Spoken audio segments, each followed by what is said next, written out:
Hello guys, and welcome to this amazing video for us to see exactly what should you offer in your checkup appointment to your patients. So here we have Dr. Daniel No from Harbor Modern Dentistry, his clinic here in Orange County in California, and then he's doing a checkup appointment. So what should you do here?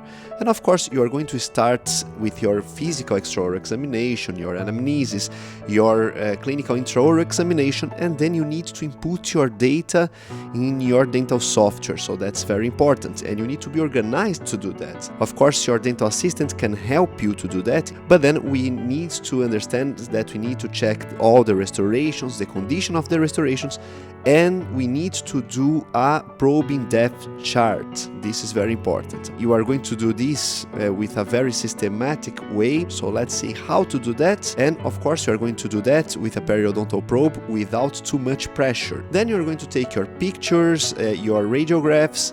So let's see how to do that. You are going to probe the teeth of the patient, okay, and always in three places. Look, distal, central, and mesial. Distal, central, and mesial. And then he is saying to his assistant, 3, 2, 1. So 3, 1, 3, 3, 1, 3.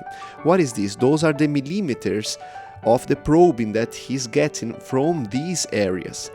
And the dental assistant is now, take a look at this, the dental assistant is inputting these numbers in the periodontal chart of the patient in the software. So now probing the buccal areas of the lower, so look at this.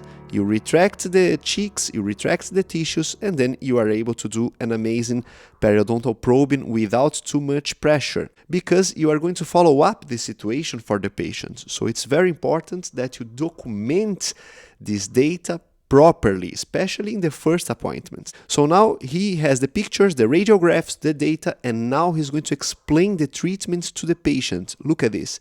So we have the interface between an onlay and the tooth. This amalgam has some shadow, so we need to understand that this is assigned to replace the amalgam. So now this other amalgam here looks reasonably okay. Now we have an onlay here with some resin, and we can see the limits of the resin, so a node restoration. Now the anterior teeth, there are two composite resin restorations here on the central incisors. They are dark but okay.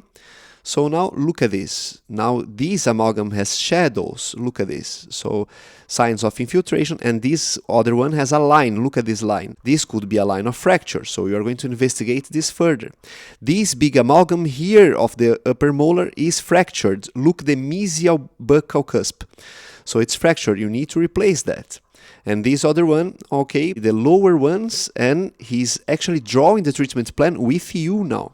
So this molar here, for example, is fractured. We need to understand that we need to restore this. Maybe just a composite restoration with deep margin elevation will be enough, but you need to replace the entire restoration. Of course, don't forget about this. We have this amalgam with shadows, so it needs to be replaced. This amalgam here, it looks okay, but it's a deep restoration for the distal side. Let's see the radiograph now, and look at this. So the radiograph is showing, look, that this restoration is deep, okay, with some overhangs as well, so you could replace this restoration as well. And then the other teeth, okay, so some fissures, some pits.